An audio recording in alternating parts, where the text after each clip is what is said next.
अब सिंहासनवा छोड़ाना।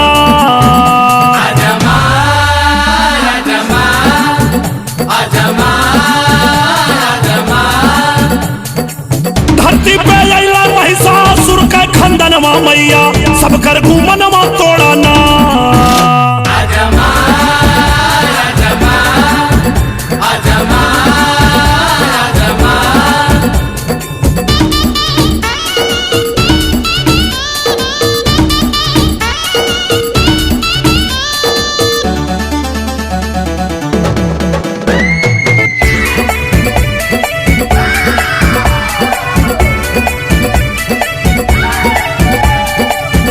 दर दर बढ़ ले जाता, पाप के तेवर चढ़ ले जाता। कहीं निर्भया मारल जाली, प्रियंका रेड्डी जारल जाली। गैंग रेप के बाद मनीषा मौत के घाट उतारल जाली। गांव में खतरा, शहर में खतरा, टोला मोहल्ला नगर में खतरा। कतल या बलवा आम भइल बा, खूनी खेल सरेआम भइल बा।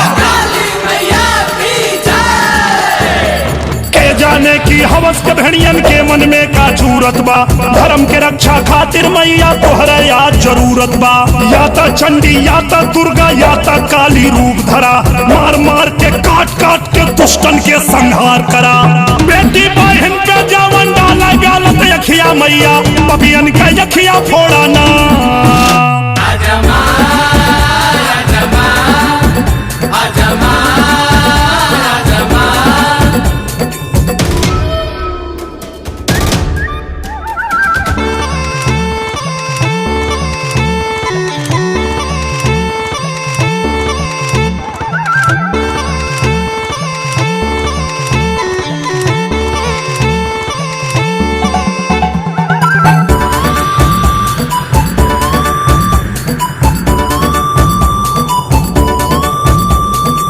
जन मैया देर लगावा, सतयुग के तेवर में आवा। खप्पड़ खड़क भुजाली लेला, चमकत देगा हाली लेला। बरछी वज्र दुधारी लेला, छाटे गला कटारी लेला। भागे चक्र चला के मारा, धनुष पे बाण चढ़ा के मारा। जगमग धरती डोल रहल बा, तोहरा जा जा बोल रहल बा। महिषासुर से जहिया मैया तीनों लोग ही कांप गईल। ओकर नाश भइल मैया, जब तोहरा पुन प्रताप भइल। हाथ जोड़ के करील बिनती, जन के कल्याण करा। पाप मुक्त कर धरती के, सृष्टि के नव निर्माण करा। घट घट के वासी प्रगट हो जाए भागवती मैया, अब तू या सनवा छोड़ाना।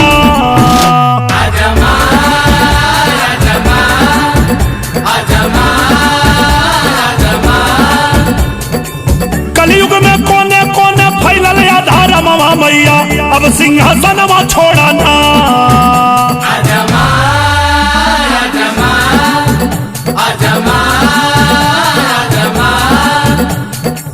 धरती पर अइला महिषासुर का खंडनवा मैया, सब कर घूमनवा तोड़ाना।